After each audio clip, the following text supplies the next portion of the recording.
Alright, so unfortunately I don't have a head harness or anything, but we're going to see if we can do this. I'm just going to show you kind of the controls that I use to do it. So if you can see out in front of us, we've got, you see the two edges, this one right here and that one over there. We're going to move the snow from your right to left on the screen. So what we do is we start off, I'm going to start back here. I'm going to angle the blade to push the snow that way. So the right side will be forward. So just like that. Now you don't have to go all the way, one way or not. You can angle it a little bit or a lot depending on the situation.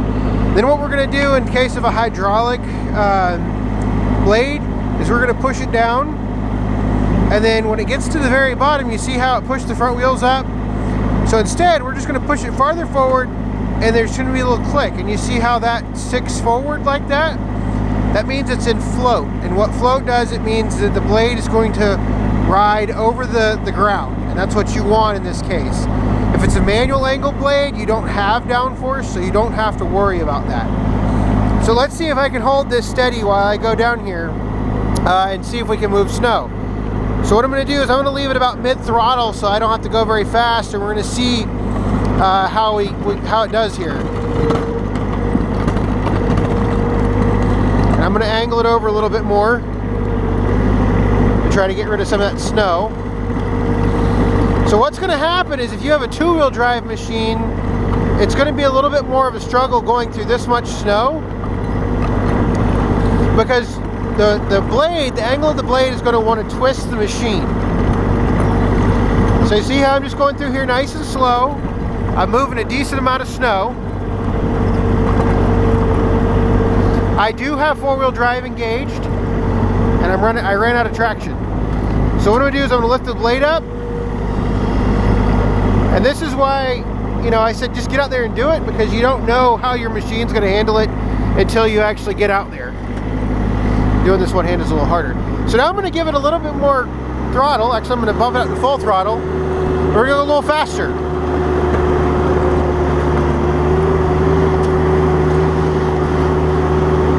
And so you see how it twists the machine the direction of the blade? So what I'm going to do is I'm going to move it forward and open up a lane for me. So now it's not going to twist the machine, it's just going to push the snow off to one side or the other.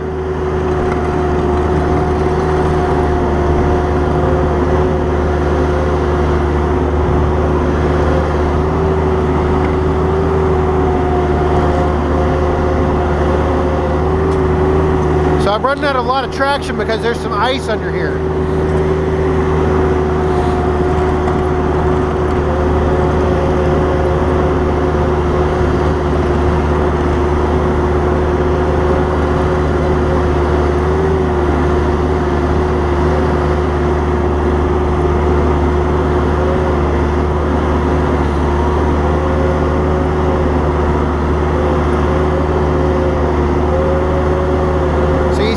My front wheels are turning, and we've almost made it. There we go. So now we're to the back. So I'm going to throttle it down so I can talk to you while I back up. So what I did in that case is I thought that I was going to be able to angle the snow off to the side. Well, because of how deep the snow was and how it was drifted, I couldn't do that. So the best option in that case is to just push forward, open up a path, and then we'll come back and clean it up.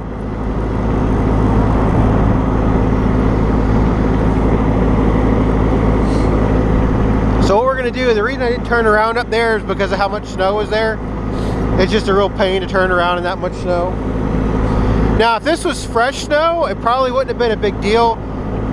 But because it's packed snow, because of the wind, it's a little bit harder to push in that case.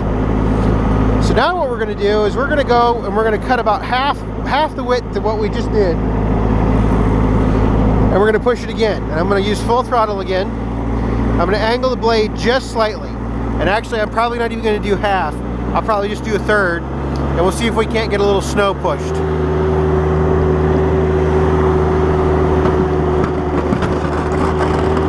So what just happened, there's trips on the blade if it hits a hard object. And that blade just tripped. All you have to do is back up and it'll reset itself.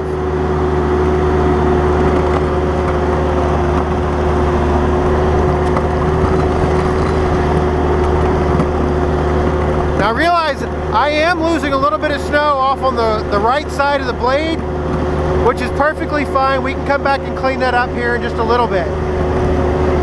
What's really important is I am moving more snow off on the left side.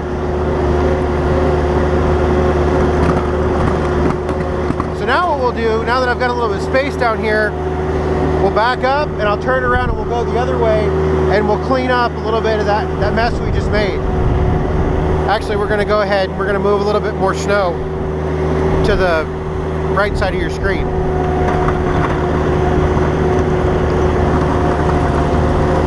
You see how that snow just pushes the machine to the left because of the blade? So there's a lot of physics that are acting on the machine at one time.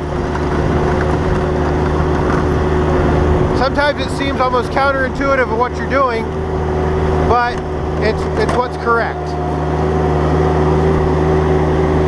So now we're going to go make a pass the other way.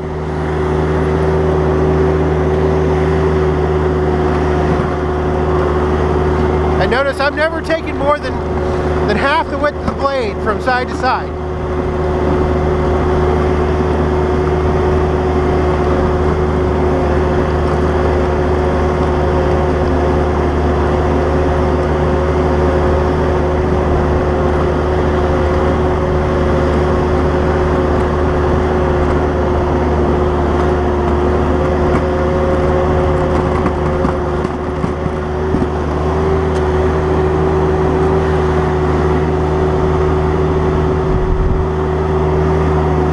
So see, in a couple minutes, we've already got a nice bit of open ground.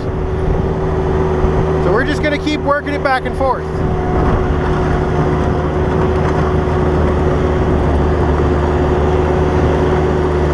And the thing about it is if you have a machine, you know, that's, say, weighs a little bit less than this, or it's not four-wheel drive, it's just going to take you a little longer. It's just as capable.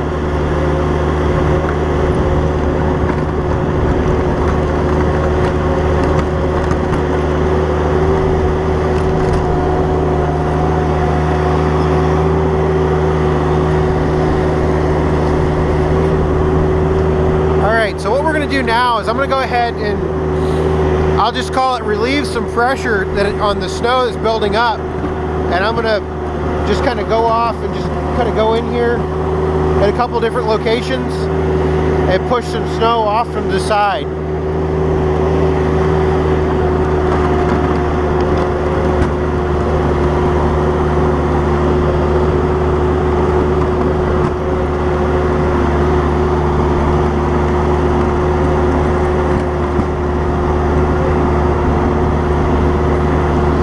Sometimes, if you notice, hopefully if I can work my way in on the other side here.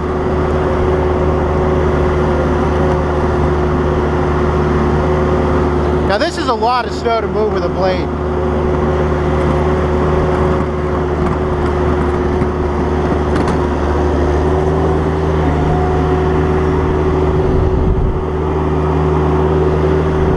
So you see how we're slowly clearing it all up? And nobody ever said this is the exact way to do it. This is just the way I've learned how to do it.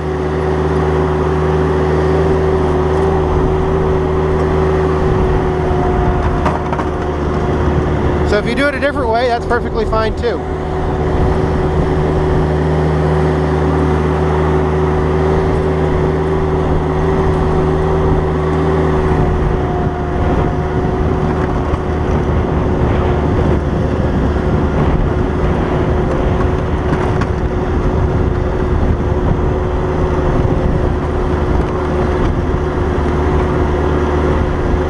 How the spots we opened up on the previous line, how they're helping us make a straight line this time. So it's all about incremental movements of the snow. So see, we're starting to get something opened up that we can actually work with. So what I'm going to do is I'm going to go back over this far side and grab a little bit of snow that fell off.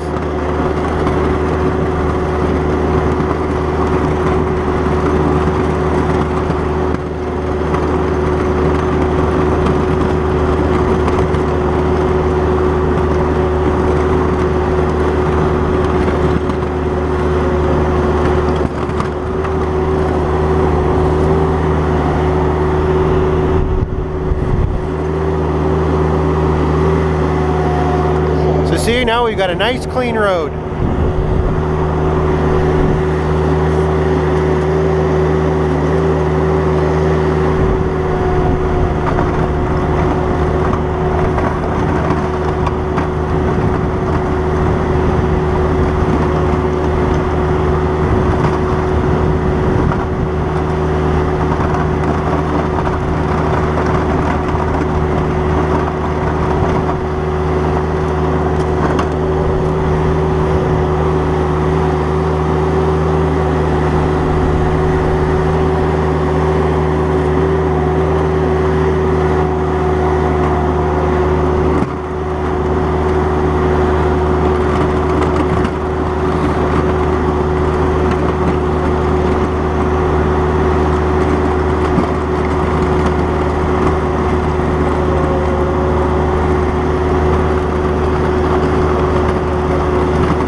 Okay, so now what I'm going to do is I'm going to work on pushing this side back a little bit more.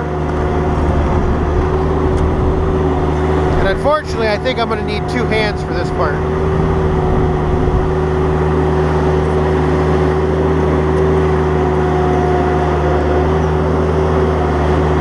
So in this case, what I'm doing is, because I only have a couple more feet to clear,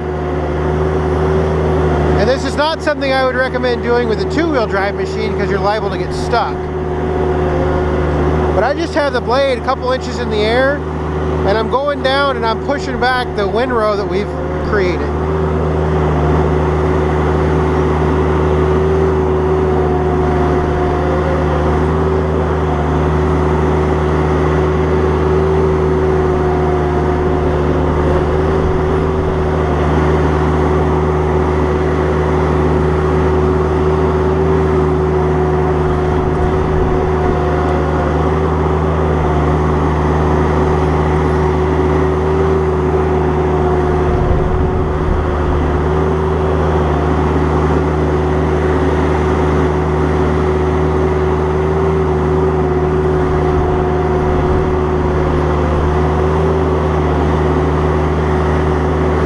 You certainly don't want to go off too far and get the machine stuck, even with four-wheel drive.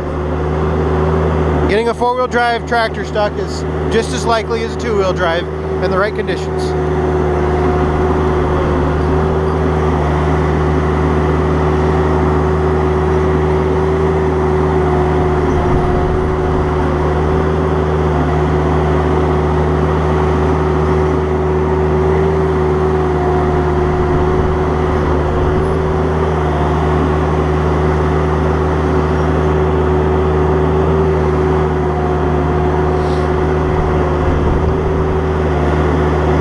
This takes a long time. I think when I first started moving snow, I didn't realize how long, even with the nice machine and everything, how long it would take.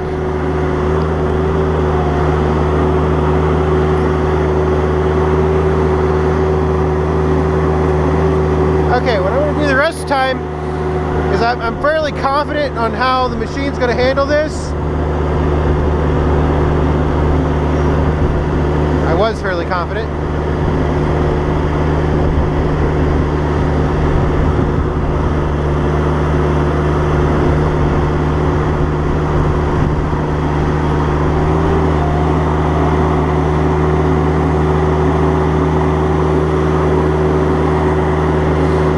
Okay, so now what I'm going to do, I'm going to come back and clean up the mess I just made, and we should have a nice open driveway.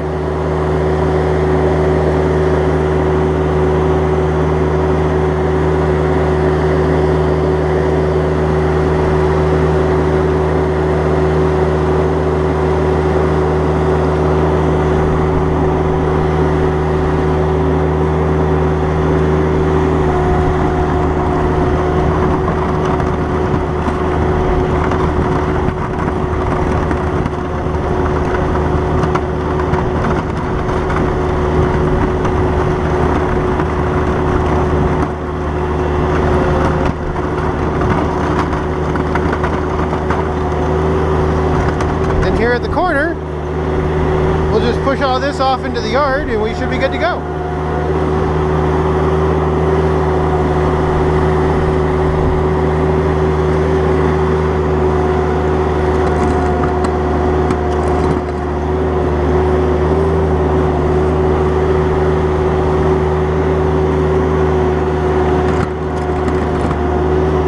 And just like that, we have a nice open driveway. By far not perfect, but it does the job. So hopefully this was an informative video, probably a little longer than I anticipated, but hopefully it is helpful for anybody wanting to move snow.